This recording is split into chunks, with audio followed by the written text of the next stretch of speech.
what's up? Hey world. Welcome know. So yes, I gathered you today to let all of you know how my ex ruined my life. For those of you who know me personally, are gonna be disappointed. And for those of you who don't know me, are gonna be like, whoa, I love you let that happen. But let me tell you something. That is a part of life. That is what happens. When you live, you live. So around, let's say, February last year, I met a gentleman that, okay, first and foremost, has anyone ever really tried to like date someone that they normally would not date? And like, someone that's, you are out of their league. But you're like, you know what, that's not really my type. I don't want to go for that, but let me try it anyway. Well, yeah, that kind of came backfired. And so it all started back in February of last year, 2018. I met this gentleman who wasn't my type. And I have a really bad habit of when I have a little too much to drink, I'm really flirtatious. I'm really like out for the hunt, especially when I'm single. Even though I like really won't talk to them afterwards, like I'm not really doing it. I'm not out here bagging anybody like we stay in New York. But this night, like I don't know, it was something about him. He was charming, so I bumped into him once at our local store, and then yeah, that classic rule: don't eat where you shit, don't sleep where you shit. Yeah, don't do that, people. Just don't. So where was I? Yes. So I've seen him a few times at the store. One occasion, I introduced myself. I really don't remember. Might have hit the weed a little too hard that day. And then the second time, I remember I was so tired from work, and then there was other things going on, and someone wanted me to work for them, so I would like come through and see like how the business is coming up and everything. And long story short, they were working on a project. I went to see what was happening, and that gentleman, my ex, was there, and he was very charming that night. And I guess I was really little flirtatious, and as I went home afterwards, well, after me and him got together, I found out that he waited for me. Like, I was hanging out for like a half an hour, maybe 2 hours. A half an hour, maybe 2 hours, right? I was hanging out for a long time. I didn't know promise. Anyway, so I found out that he was down the block on the corner waiting for me to leave to go home. And when I went home, I went into my building, which was like a block, half a block away. I went into my building, and he like went in after me, but he didn't get into the lobby. And he banged on the door, and he's like trying to talk to me, whatever. So I'm like, oh, okay, whatever. I was young, well, a year younger, but I was single, so I did what single girls do, and I went to see what's up, and I did. And sometimes I wish it didn't. Okay, so we was talking for a little while, we chatted, and we found out we had a lot of things in common, so we started hanging out. We started like texting each other. It started with like the texting, and we lived very, very close from each other, so I would make it a little convenient for myself to like, scratch that itch sometimes. And it's local, it's convenient anyway. So like I honestly thought maybe it could be something there, but he wasn't really my type. So I knew deep, deep down inside that I wasn't, and maybe in the future would not be 100% faithful. And that's a horrible thing to admit, but it was a thing that I thought about a few times. And I'm not gonna lie, in the beginning of me and him talking, I might have, swimmed out there and seeked other fishes. Not using plenty of fish and none of that. Sorry, let me just disclaim that I don't do the online dating thing. It's horrifying, horrifying. Anyway, so I had other friends before I met him, and there was a time where like we were really into each other, and like I said, we had a lot of things in common. I'm a gamer chick, he plays with it, and all that. I love Batman. So, you know what that led to. And it was cool. It was freaking cool. Like, I felt like, I kind of felt like a teenager again. But I know my responsibilities. You know, I was working and doing what I had to do. And what was it? He went to food. He went out of town. And because I'm not gonna share too much about him. That's his story to tell if he ever wants to say anything. But I'm saying my side. You know, my side. So he was out of town, and since he was so close, it was like a mini vacation. It's like a staycation if I like spend the night at his apartment. You know, I won't be home. I'm not gonna explain my living situation back then. I will kind of explain it now later on because I kind of have to see where this led to. But yeah, it was like a like infatuation. You know, every relationship, flame, whatever. In the beginning, it's really hot, it's really caliente, it's really passionate. You know, it's passionate. I don't know how to say it in another language, to be honest. Passion. I'm a horrible Latina. Anyway, moving on. So I did. I stood over and I was loving it, and I was like, oh wow, I could kind of get used to this thing. So he came back, and I was kind of missing him. He was kind of missing me. And did I hang out with other men while he was gone? I probably did once, because it was like one that was consistent that was around for a long time, a really long time. Fuck, if anyone sees this, oh no. Anyway, so it was just very.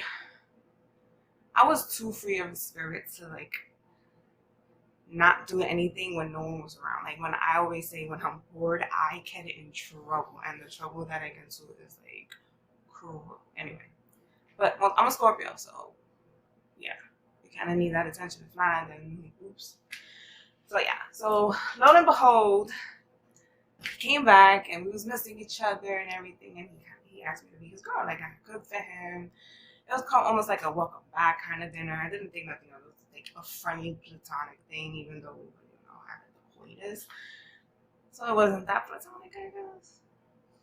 Well, see, I'm not like typical girls. I do not use this and that on there together when it's that time, you know, because I feel like in some situations they cannot be connected. Some situations you just have to like separate that emotion to the physical pleasure. Like it's just there's levels to that. Trust me, there are levels to that. And I would not do anything about that because I am someone's child, and I do not want to bring my father or my brother or any of my uncles or cousins to shame. Yes. Yes. So I accepted his gesture. Yes, gesture. I accepted it. I said yes. I don't mind. Like I was single for a long time, maybe about like 3 years. Kind of like I dated, I had flings, but nothing serious. So I had a dog who she was knocked up. She was pregnant at the time. She's married, guys. Don't worry. She is a married doggy, and she's a pit bull. Her husband's a pit bull, and they make a beautiful couple, and they have beautiful puppies. And I needed a place to stay because my mother was not having it. She's like, she's gonna give birth. You gotta get out of here. You gotta have those dogs here. And I was just like, oh my god, somebody kill me, you know. So he had an extra room, and I was like, I kind of need that space. So,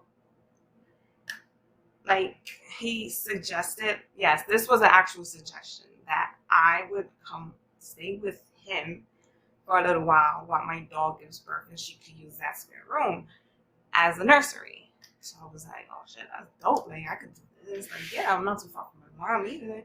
Like, I'm so close to my family. Okay, why not? The only thing was, I couldn't release not one puppy until they were about 2 months. What a damper. That means I had to stay there for two months. So to begin with, I wasn't even really feeling him. So I tried it out, and I loved playing house. Playing house was like amazing. I don't know, I guess it was just the freedom of doing whatever the fuck I wanted. And I had a job, and I was doing good. But that took a left turn, and I would not mention the company that I used to work for. They're Satan. They're Satan, I'm telling you. So they kind of like just had me to the point at my job where I was so overwhelmed with the puppies and so tired of being the underdog at my job and tired of getting blamed for stuff, and I'm like barely getting sleep at home. It was like literally having 10 babies. 10 babies. I know I said 11 puppies. Unfortunately, one of them didn't make it. R.I.P. We're not going to mention her name because we like, where I come from, you don't mention the name, the soul actually gets to rest in peace. So, anyway, it was just exhausting. I was overwhelmed, but I was like, you know what? I had a little money in my pocket, and I'm going to just quit my job because they are going to drain me. And my sanity, and I learned at other jobs, my sanity, your sanity, is very important. That stops you from not shooting up the place. You understand? So I was just like, you know what? F this. I'm going to stay at home, and I'm going to be grandma, taking care of my baby's puppies. And I did. And it felt great. But one day, you know, things were a little too good. Things were a little too nice. And I noticed my ex, the gentleman, was doing some weird things. And it just had me alerted. Let's say alerted. And he was treating me funny. And then there was a day that I was cleaning. And he had like these like souvenir boxes. I don't really even know what to call it. But like you could store stuff in and jewelry and things like that. And one of them, the tops was like, it was about this big, right? And the top was to the side. So I naturally picked it up to see if, you know, what the hell's wrong, so I could put it back. I was cleaning. And when I lifted it up, there was a wedding band in there. Oh. But that was my mistake. Because I got something to say. I met him in February. I moved it in March. In like mid-March. Whoa, no. A little bit before that. The beginning of March. What was I even thinking? Listen, when you listen to the story, take notes of what not to do. Because that's the number one thing. Do not move in. Not even within a year. I don't care what's the situation. Give it more than that. You got to get to know a person. Because shit that I found out, it gets crazy, like mind-blowing. So for the next episode, because yes, I'm going to make this bits and pieces of what happened, because me finding out he was married was just the beginning. Because once again, I met him in February, moved in March. The wedding band said 18. I just met him in 2018, February. So when I asked him about it, he said he got married. Well, if you want, like I said, stay tuned for the next episode, because there's about 1, 2, 3, 4, 5, maybe 4 parts, and some of them might be a little bit longer, and some of them you're gonna have to get like popcorn, soda, an adult beverage if you want. Personally, I love Henny, so if you want to sip with me, Henny and apple juice, I do that. If you know how to do a Henny colada, knock yourself out, I do that. Maybe I'll make one and we'll sip on it together. And also, if you're getting good vibes, please subscribe. And if you have any questions, comments, or concerns, leave them right below. Also, as I get deeper into this, we're going to get into depth about, which is also another big disclaimer and trigger, about mental abuse, physical abuse, criminal history. Like, it gets ugly. It gets ugly. And if you made it this far to the video, please give me a like. And yeah, just stay tuned, because shit is gonna get good. Like, buenísimo. Buenísimo. Ciao.